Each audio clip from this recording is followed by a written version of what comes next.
Sual 7-nin izahına baxaq müəllimlər. Sinus x bərabərdir 0-dan %55 tənliyinin pi bölü 6 və 5 pi bölü 6 parçasına neçə həlli var deyir. Bu misalı qrafik üsulla həll edəcəyik. Necə? Birinci növbədə sinus x-in qrafikini çəkirəm. Həmçinin sinus x-in qrafiki mənə belə deyim, x oxunun müsbət istiqaməti lazımdır. Ona görə də mən sadəcə sağ tərəfi çəkəcəm. Burada.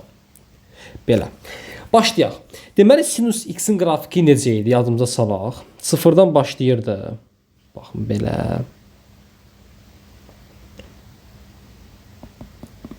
Əla. Y, x, yəni sinus x-in x-dən asılılığıdır.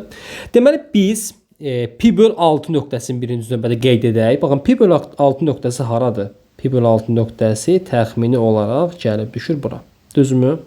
Bura pi bölü 2'dir. Daha sonra 5 pi bölü 6 hara düşür? 5 pi bölü 6 da ikinci rübə gəlib təxmini buralara düşür. Çünki orta pi böl 2'dir. Biz bunu bilirik. Əla. Baxın biz sinusun pi böl 6'da neçə aldığını xatırlayaq. Sinus pi bölü 6 neçə idi müəllimlər? Əlbəttə ki 2'də 1 idi. Düzmü? Əla. Super. Onda 2'də 1 nöqtəsini qeyd edirəm. Baxın. Bu hissə görürsünüz neçə olacaq? 2'də 1. Həmçinin bu hissədə neçə olacaq? Əlbəttə 2'də 1 olacaq. 2'də 1 onluq kəsirindən yazaq. 0,5. Düzmü? Baxın, mənim qiymətim bəs neçədir?